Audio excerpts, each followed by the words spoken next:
Matur Pak Komar sesuai omongan terus Pak. Udah kedengeran dari Klaten, Pak.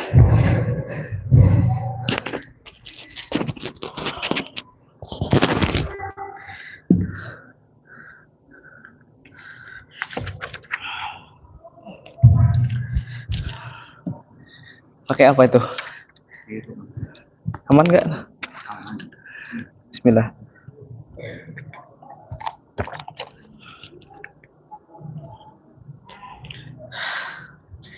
Bismillahirrahmanirrahim. Assalamualaikum warahmatullahi wabarakatuh.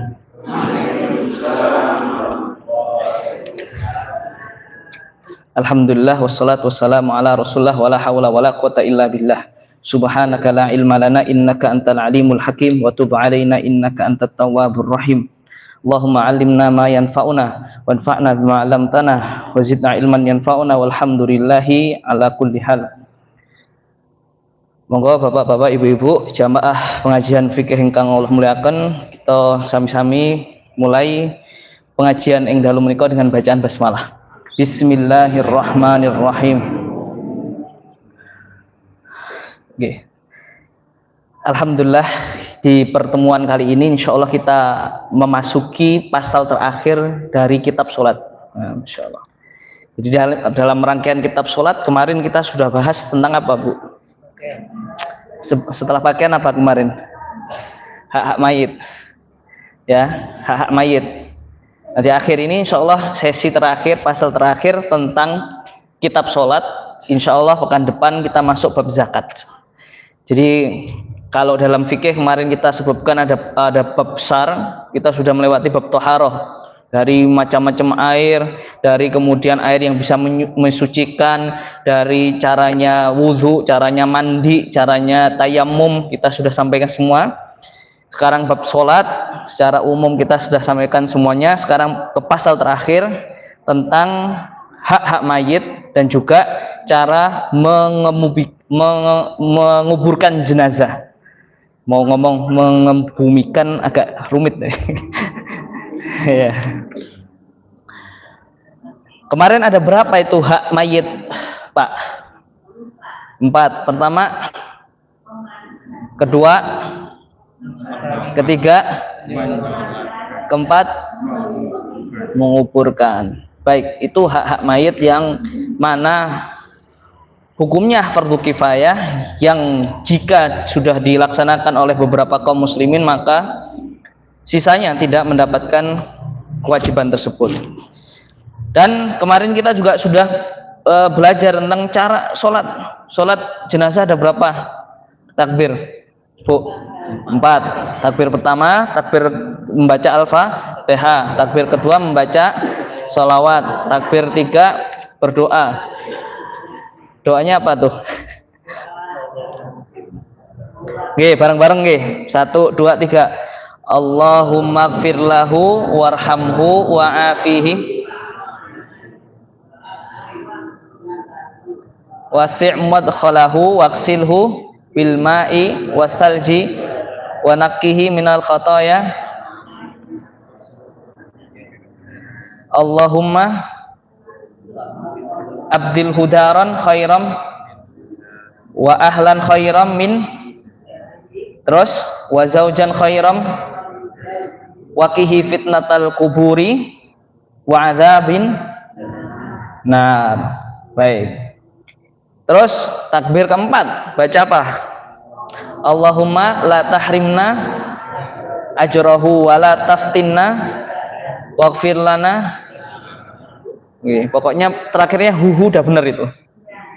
Itu kalau jenazahnya pria, kalau wanita tinggal ganti has semuanya. Nah, walaupun yang disebutkan Abu Suja kemarin panjang, sudah pakai yang masyhur aja tidak apa-apa. Kalau mau coba versi yang lebih daripada ini lebih baik juga. Baik, kita mulai. Qala al-musannifu hafizahullahu, qala al-musannifu rahimahullahu taala, nafa'ana Allahu bihi wa bi ulumihi fid dharaini amin. Wa yudfanu fi lahdin mustaqbilal qiblah. Mayat itu dikebumikan, di dalam lahat menghadap kiblat. Oke. Dalilnya apa? Dalilnya adalah disebutkan oleh sahabat Amir bin Sa'ad bin Abi Waqqas radhiyallahu anhu. Nah, di sini kita pahami dulu lahat itu apa. Kita sering dengar tuh liang lahat. Apa liang lahat itu? Definisinya. Gimana Pak D liang kubur itu? Ini Pak D dapat wangsit langsung atau gimana itu? G.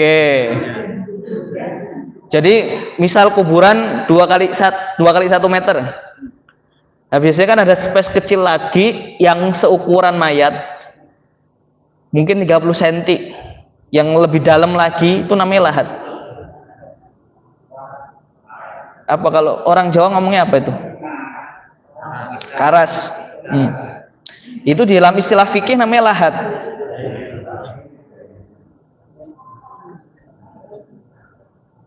Pripun Pak Wi? Niki kula ngobrol sinten niki? Gimana Pak Wi? Tadi apa? Karas. Karas.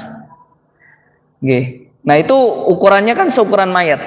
Jadi kalau misal tingginya berapa tadi? Tingginya belum kita sebutin ya. Ukurannya panjangnya 2 meter, kemudian lebar 1 meter, berarti kasih space sepertiganya yang kira-kira seukuran mayat itu lahat dalam istilah fikih. Nah, ini saya sebutkan dalilnya.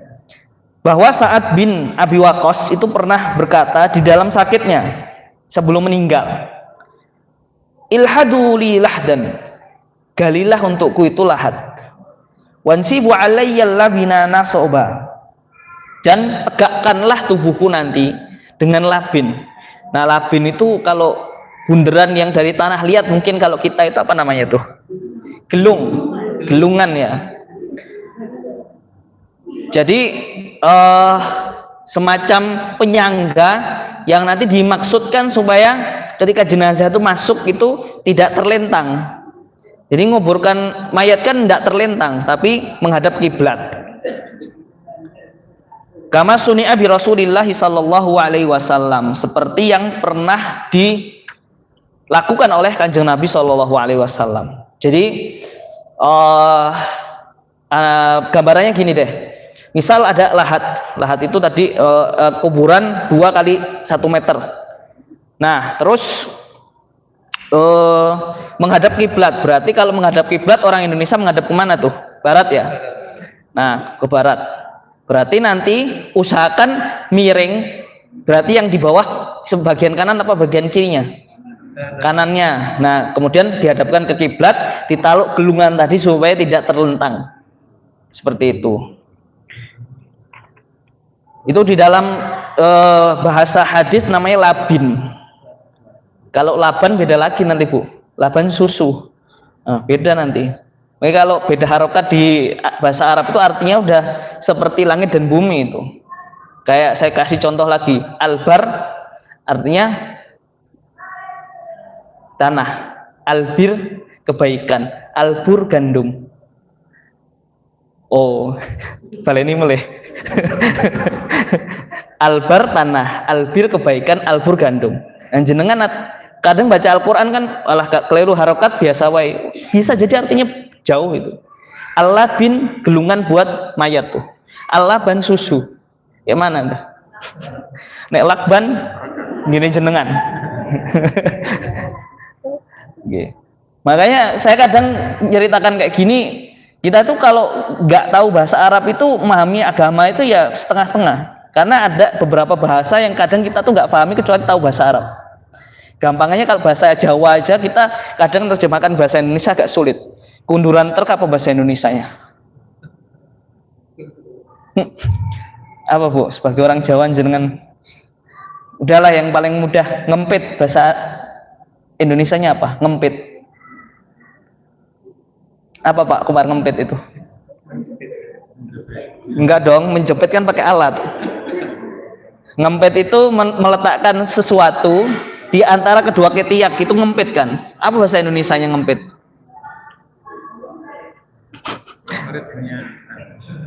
Ini yang apa Piai kan Pak Farid, kenapa Pak Farid?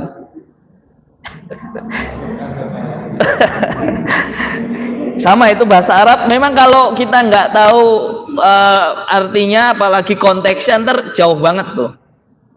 Nah ini salah satunya lah. Kalau belajar bahasa Arab nanti lebih asik lagi nanti. Banyak hal-hal yang kelihatannya biasa aja, beda harokat aja udah artinya jauh banget. Tadi yang gelungan apa namanya? Al-labin. Nah, labin. Baik. Kemudian setelahnya apa? Setelahnya adalah wa yusallu min kibali ra'sihi birrifqin. Jenazah tadi dimasukkan dari arah kepalanya dulu dengan pelan-pelan atau dengan lembut.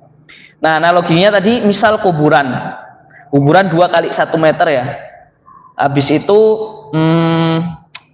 ada lahat tadi kan, space kecil, ya kan? Nah, misal kalau ngadep kiblat kan ngadep barat, berarti jenengan masukkannya kan dari arah kepala dulu. Ibarat jenengan bayangkan membawa mayat gitu. Habis itu kira-kira dari arah selatan apa utara? Selatan. Karena nanti kan kalau madhep barat, berarti kalau dari arah selatan kan dari kepalanya dulu tuh nongol, baru nanti kepalanya ke utara. Kebayang nggak tuh? Apa itu? Apa Reza langsung cosplay jadi mayat? Ya, misalkan tadi ini barat tuh mana ya? Sono ya. Barat ke sono, berarti kan ngadepnya ke sini ya. Berarti ke sana apa itu? Sana selatan ya. Nah, kalau ngadep ke kiblat kan berarti ini kepalanya di sini kan. Nah, kan gini, set gini. Nah, ini kan ngadep ke barat, ke kiblat. Jadi dari arah mana? Selatan. Kok kidul ngalor, gen ngadep ke barat. Caranya gitu. Nggak tahu kalau selama ini seperti itu atau tidak, tapi semoga seperti itu juga. Kira-kira lah gitu. Ini diriwayatkan oleh sahabat namanya Abdullah bin Yazid al-Khutami, adkhal al-Harith al-qabra min qibali rijlail qabri. Jadi Haris itu dimasukkan Haris itu tadi oleh sahabatnya Abdullah itu dari kibal menuju kedua kaki di kuburan. Maksudnya yaitu tadi kayak kepalanya dulu baru nongol, nanti baru kakinya. Kira-kira kayak gitu. Wa yaqulu alladhi yulhiduhu bismillahi wa ala millati rasulillah. Dan orang yang menguburkannya, memasukkannya ke dalam lahat itu mengucapkan bismillahi wa ala millati rasulillah. Coba jenengan bayangkan sekarang di depan jenengan mayat, kemudian jenengan memasukkan tadi. Yuk bersama-sama. Bismillah wa ala millati. Lagi 3 kali. Bismillahi wa ala millati rasulillah. Bismillahi wa ala millati rasulillah. Apal mboten niki? Apal nggih? Sekali lagi, bismillahi wa ala millati rasulillah. Kita nggak tahu siapa yang barangkali nanti ada dari keluarga kita dan sebagainya. Ketika kita ternyata mendapatkan kehormatan untuk memasukkan jenazah, berarti kita bisa mempraktekkan ini tadi. Kemudian apa dalilnya? Dalilnya adalah di sini disampaikan oleh Ibnu Umar radhiyallahu anhuma bahwa Nabi Shallallahu alaihi wasallam ketika memasukkan mayat ke dalam kuburan, diriwayatkan ke dalam lahatnya ada 3 redaksi, ada 3 bacaan. Yang pertama yang kayak tadi, bismillah wabillahi wa ala millati rasulillah, dan diriwayat lain wa ala sunnati rasulillah, diriwayat lain wa ala wa fi sabilillah. Jadi pertama bismillah wabillah wa ala millati rasulillah, terus bismillah wabillah wa ala sunnati rasulillah. Itu redaksinya beda tapi maksudnya sama. Yang terakhir bismillah wabillah wa fi sabilillah. Coba diulangi supaya tahu apa kalimatnya. Pertama, bismillah wabillah wa ala millati Rasulillah. Yang kedua, bismillah wabillah wa ala sunnati Rasulillah. Bismillahi wabillahi wa fi sabilillah. Itu redaksinya seperti itu. Sudah dipraktekkan nggih insyaallah nggih. Maksudnya yang mungkin nanti suatu saat bakal dapat apa namanya tugas untuk menguburkan bisa mempraktikkan itu. Selanjutnya wa yudja'u fil qabri ba'da an yu'ammaqa qamatan wa basqatan. Ditelentangkan mayat itu tadi, jenazah tadi di dalam kubur setelah kedalamannya itu kira-kira seukuran orang yang berdiri dengan membentangkan tangannya, kedua tangannya. Maksudnya berdiri terus tangannya segini gitu. Berarti kalau mau dikira-kira ya sekitar 2 meter. Misal saya membentangkan kayak gini ya 2 meteran gitu kan. Jadi kedalaman yang memang kenapa sih harus sekitar 2 meter itu atau orang berdiri terus membentangkan tangan tadi? Supaya memastikan bahwa tidak bakal digali oleh hewan ataupun orang-orang yang punya potensi jahat. Itu paling seperti itu, dikira-kira mawon. Jadi panjangnya jenazah seberapa, lebarnya seberapa tadi, kemudian tingginya sekitar 2 meteran kali ya. Ini disandarkan oleh hadis yang diriwayatkan oleh Hisham ibni Amir radhiyallahu anhu bahwa Rasulullah Shallallahu alaihi wasallam itu bersabda, ihfiru wa ausi'u wa ahsinu. Ihfiru, galilah, wa ausi'u, dan perluaslah, wa ahsinu, dan berbuat baiklah. Maksudnya berbuat baik dalam urusan jenazah tadi. Baik, jadi kalau mau diringkas tadi, pertama menghadap kiblat, kepalanya dulu. Misal konteksnya di Indonesia mayat menghadap barat, berarti kepala dari arah selatan ke arah mana? Utara, dikasih gelungan, sisi kanannya di bawah, kemudian wajahnya menghadap kiblat. Habis itu ketika menaruh mayat tadi membaca apa? Bismillah wa ala millati Rasulillah. Kemudian diusahakan kuburannya kedalamannya sekitar orang yang berdiri, kemudian dia membentangkan tangannya kira-kira 2 meteran. Selanjutnya, wa yusattahul qabru wa la yubna alaihi wa la yujassasu. Kubur itu sebaik diratakan, tidak boleh dibangun di atasnya ataupun diberi kapur, maksudnya diberikan batu-batu. Ya, kijing. Ini sesuai yang disampaikan oleh hadis yang diriwayatkan oleh Imam Muslim dari sahabat Ali radhiyallahu anhu, yang mana beliau itu berkata kepada sahabatnya Abi Al-Hayyaj Al-Asadi. Maksudnya apa? Beliau itu pernah menyampaikan pesan yang mana itu disampaikan oleh Rasul. Jadi Kanjeng Sayyidina Ali pernah welingi kalih Kanjeng Nabi, kemudian nasihat disampaikan ke sahabatnya namanya Abu Al-Hayyaj bahwa alla tada'u timsalan illa tomastuhu, bahwa Kanjeng Nabi itu ketika melihat patung pasti langsung dihancurkan, dan tidaklah kuburan itu menjulang, maksudnya dibangun di atasnya, kecuali diratakan. Maka kalau kita ziarah sowan Kanjeng Nabi, kita tahu baki itu cuma ada 1 batu doang, batu taruh atas, itu tandanya gitu doang, tidak dibangun.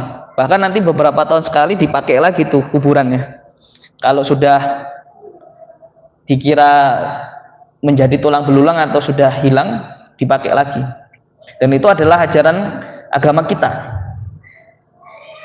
Jadi kalaupun mau diberi tanda nisan lah, misal nama dan sebagainya masih oke lah. Tapi kalau sampai dibangun bangunan, bahkan di genteng, di keramik, di beton, dibangun istana, kemudian nanti semua barangnya dimasukkan, kulkas, sepeda motor dan sebagainya.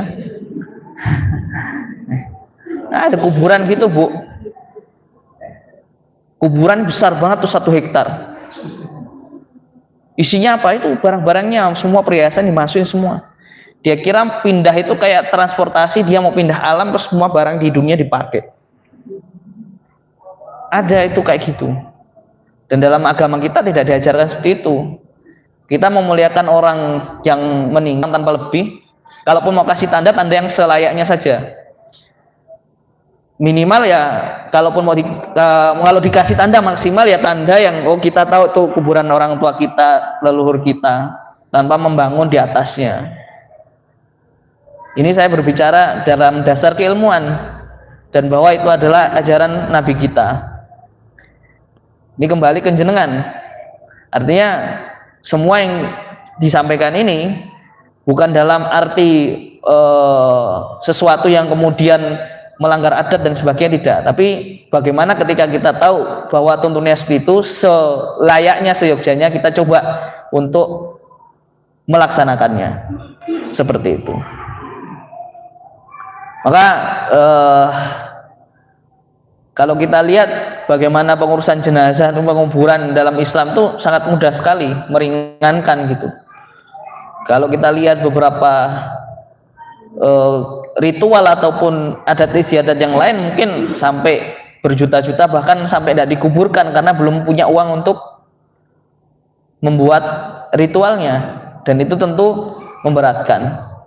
Ya, semoga ini dalam rangka rahmat pada kita semuanya, bahwa sesungguhnya agama kita itu memudahkan, tidak menyulitkan. Tetap memuliakan, bahwa ketika kita kasih nisan tadi supaya orang-orang yang ke kuburan juga tahu adabnya. Adab ke kuburan juga tidak menaiki kuburan, tidak duduk di atas kuburan. Kemudian ketika ke makam sebaiknya melepas alas kaki dan sebagainya. Jadi kalau mau dibilang fungsi penanda ya supaya orang tahu, oh ini ada kuburan nih. Jangan sampai dihinakan nih, jangan sampai diinjak, jangan sampai diduduki, seperti itu aja. Bukan dalam hal-hal yang kemudian berlebihan. Karena barangkali orang-orang yang kemudian dia tidak pernah tahu keilmuan, kemudian ada kuburan yang dianggap, oh ini kuburan orang soleh dibangun, kemudian dia datang ke situ, berdoa ke situ, menimbulkan kesyirikan. Karena di tempat di lain ada, oh ini kiai fulan, oh ini sunan fulan, dibangun tinggi bangunan, orang-orang datang ke situ apa? Minta rezeki, minta jodoh, minta keturunan, minta segala macam, dan itu kemudian merusak akidah. Kita takutkan itu saja. Kalau kita udah ngaji aman, kita minta kepada Allah, nggak perlu ke kuburan, nggak perlu kita takut malam surah, malam apa, semua sama. Kita nggak usah bahas nanti ikhtilaf, oh ini masih dibangun di depan kuburan, nggak usah bahas itu dah. Nanti sampai ke situ lagi nanti. Intinya satu, ibu-ibu, bapak-bapak sekalian, bahwa di satu sisi kita juga jangan berlebihan membangun tadi. Ya sudah, selayaknya kasih nisan, penanda supaya orang-orang tahu ini kuburan leluhur kita, orang tua kita, kakek kita. Kita bisa berziarah ke situ. Orang-orang kalau lewat nggak nginjak, nggak duduk. Kemudian juga apa? Tidak suatu saat kalau kita meninggal ataupun keturunan kita meninggal, nggak dijadikan tempat untuk ajang kesyirikan seperti itu. Kadang-kadang, oh ini Mbah Keramat, oh ini dulu Sunan A, oh ini dulu punya karomah ini, terus orang datang ke situ minta neko-neko. Karena apa? Dibangun yang megah, kemudian orang ngarang karena dia tidak punya ilmu, akhirnya apa? Ikut-ikut aja. Kita nggak tahu. Seperti itu, wallah alam. Saya kira jelas sekali, insya Allah. Kan ini kuburan ibu saya aja belum saya kasih nisan. Saya rencana mau saya berikan nisan. Sampai sekarang belum ada nisannya. Kuburan ibu saya, mbah saya, kakek saya belum ada. Ini bukan promo dan sebagainya, buat kabar. Memang saya rencana mau bikin nisan, tapi belum saya buat sampai sekarang. Lanjut. Wala ba'sa bil buka'i 'alal mayyit. Dan tidak mengapa menangisi mayat. Jadi menangis ketika ada yang meninggal, ada yang terkena musibah, nangis itu nggak apa-apa. Yang nggak boleh seperti apa? Yang nggak boleh itu adalah menangis yang mana itu nanti keluar dari mulutnya sesuatu yang Allah benci, sesuatu yang mungkar, sesuatu yang kemudian menyalahkan takdir. Kenapa kamu mati duluan? Kenapa kamu meninggal duluan? Nanti aku siapa yang ngerawat? Ada perkataan kayak gitu. Kenapa kamu meninggal duluan? Nanti siapa? Aku nggak punya siapa-siapa lagi. Itu nggak boleh, Bu. Menangis boleh nggak? Boleh. Tapi keluar kata-kata yang kemudian merusak akidah, menyalahkan takdir, itu nggak boleh. Kadang kita nggak kerasa ini. Bahkan di jahiliyah dulu itu bentuk ini istilahnya ini niyahah. Istilahnya apa? Niyahah. Kalau dalam bahasa itu nangis doang. Ternyata di sini dalam segi bahasa buka itu dari baka ya beki itu menangis, tapi ini di sini ada istilah syar'i lagi niyahah, nangis yang sampai meratap sampai keluar perkataan atau perbuatan yang mana itu nanti bentuknya mungkar, menyalahkan takdir dan dibenci Allah. Di zaman jahiliyah tuh wanita-wanita dulu itu sampai narik bajunya, kemudian narik rambutnya, kemudian dia sampai teriak-teriak sampai histeris dan sebagainya. Itu yang dilarang. Nangis boleh enggak? Boleh. Tapi jangan sampai kita nangis keluar kalimat-kalimat yang Allah murkai. Nah, dan kita sudah belajar, nangis itu enggak apa-apa. Bahkan ada nangis yang kemudian itu Allah sukai.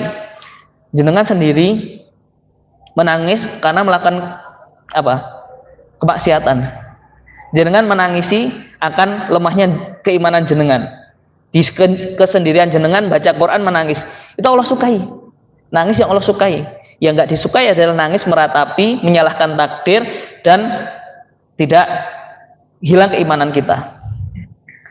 Ini nasihat untuk saya sendiri juga. Baik. Kemudian apa dalilnya? Dalilnya ini disampaikan oleh sahabat Anas bin Malik. Ketika itu beliau masuk bersama Rasulullah ke Abu Saif al-Qain, salah satu saudara persepupuan Ibrahim. Kita kemarin udah cerita ya. Ada namanya anak Kanjeng Nabi, siapa namanya? Ibrahim. Siapa ibunya? Ibunya perempuan gitu. Siapa, Pak? Maria Al-Qibtiyah. Bab apa kemarin saya ceritakan? Lama loh itu. Bab sholat gerhana. Pak Budi datang buatan.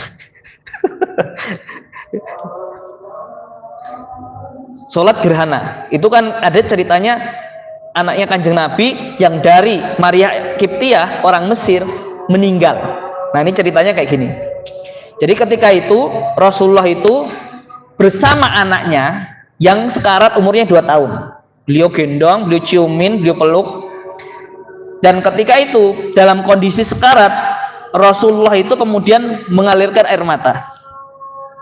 Ceritanya gini. Nah, di situ ada sahabat namanya siapa? Abdurrahman bin Auf. Siapa Abdurrahman bin Auf?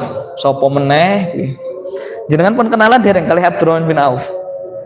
Abdurrahman bin Auf itu sahabat Nabi, 10 sahabat yang dijamin masuk surga, kayanya luar biasa, 7 keturunan, pengen miskin aja malah tambah kaya. Jadi orang sahabat jenenge Abdurrahman bin Auf, kuwi pengen miskin malah tambah sugih. Mungkin kapan-kapan kalau cerita ya. Makanya takdirnya sugih pengen miskin. Niki cerita sahabat niki saking nggak mau nanti di akhirat hisabnya berat, beliau tuh doa pengen miskin. Lah ceritanya keluar cerita sedikit aja biar jangan buatan penasaran. Kenapa penasaran nih? Suatu saat beliau tuh beli seluruh kurma yang ada di Madinah. Semua kurma busuk dibeli oleh Abdurrahman bin Auf. Ceritanya biar apa? Biar pengen miskin. Pak pedagang di Madinah yang punya kurma seneng. Wah, kurma yang busuk dibeli sama Abdurrahman bin Auf. Singkat cerita, ada raja dari Yaman itu nyari kurma yang busuk karena dipakai untuk pengobatan yang melanda pada saat itu wabak di Yaman. Dan informasinya 1 kilo dibeli 10 kali harganya. Rasido miskin wah, ngeluh. Abdurrahman bin Auf itu pengen miskin tambah sugih. Lah semua kurma di Madinah itu dibeli oleh Abdurrahman bin Auf dengan harga yang sama dengan kurma yang biasa, supaya hartanya tuh wah gentek-gentek. Malah dituku oleh Raja Yaman, dituku 10 kali lipat. Wah Rasido kere. Niku mboten nggih tuyul, mboten nggih babi ngepet, Bu. Pengen miskin. Niku nggih sahabat jenenge Abdurrahman bin Auf. Niku diceritakan nanti dihisap paling lama beliau tuh kayak merangkak saking banyaknya hartanya. Beliau 10 sahabat termasuk salah satu sahabat dari 10 yang dijamin oleh Rasul masuk surga. Namanya apa istilahnya? Al-Mubasysyiruna bil Jannah. Nah, nanti kapan-kapan kita minimal tahulah siapa yang 10 sahabat yang masuk surga dan sebagainya. Biar kalau cerita kayak gini ngalir.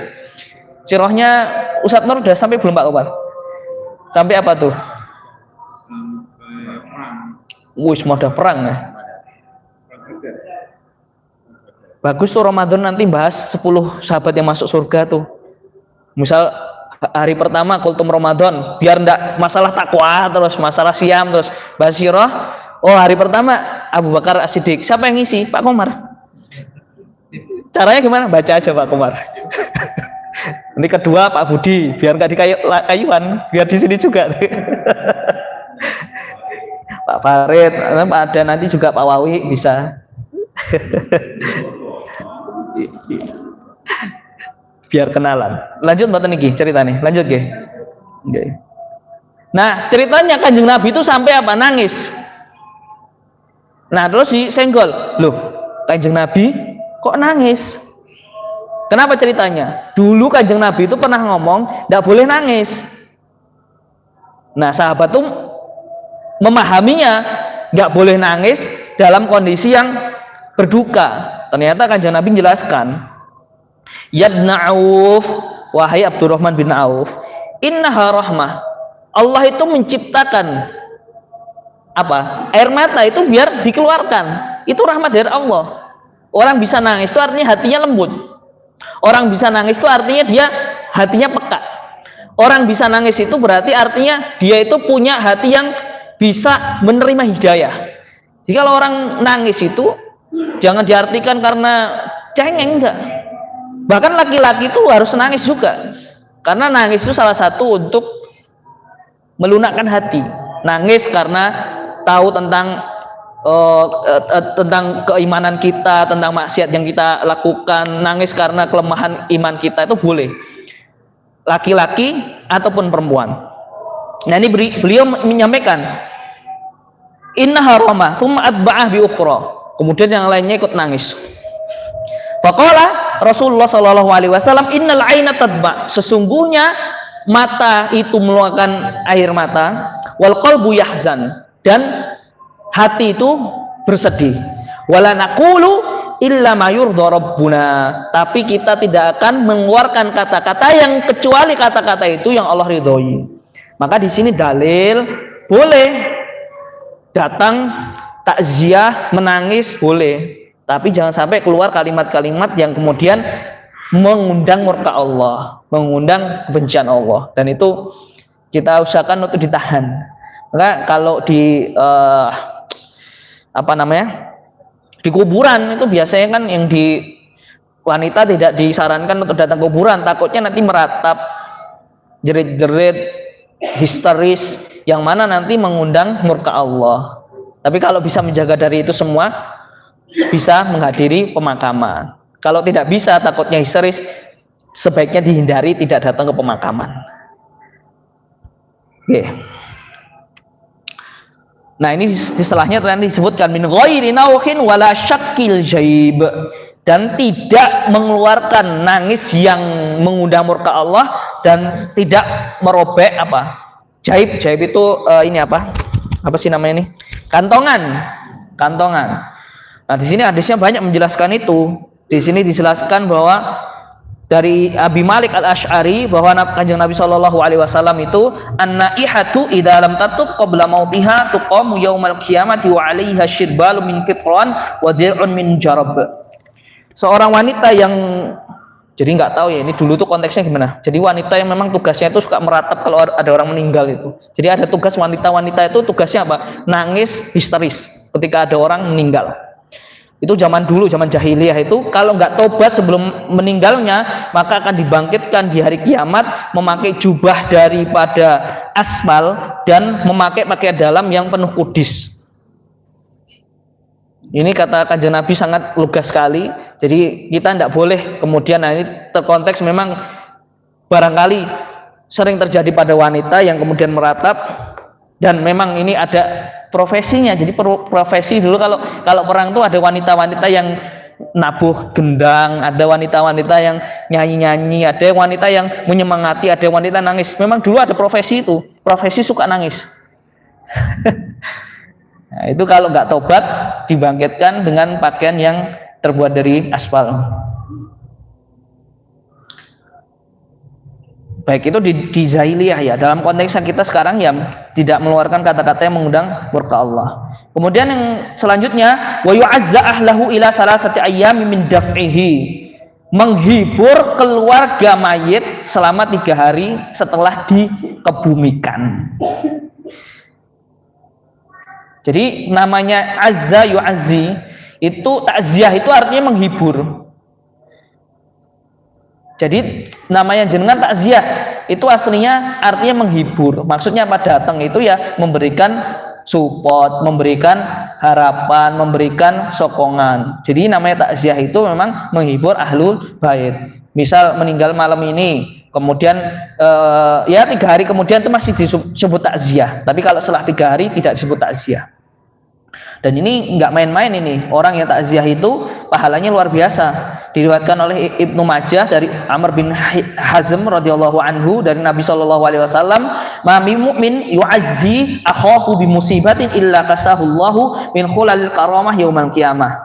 Tidaklah seorang mukmin yang menghibur saudaranya yang terkena musibah kecuali Allah pakaikan pakaian kemuliaan, pakaian kehormatan di hari kiamat. Orang pada telanjang di padang mahsyar, orang pada nggak punya pakaian di padang mahsyar.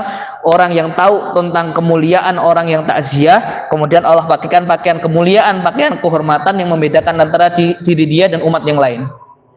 Kita besok kalau di padang mahsyar nggak punya baju lagi, Bu, nggak pakai baju, dan orang nggak akan mikir ngeres ataupun kayak mana. Orang udah bingung dengan urusannya masing-masing. Dan di sini Allah kasih kemuliaan. Barang siapa yang dia takziah ketika ada orang yang terkena musibah, Allah pakaikan pakaian kemuliaan.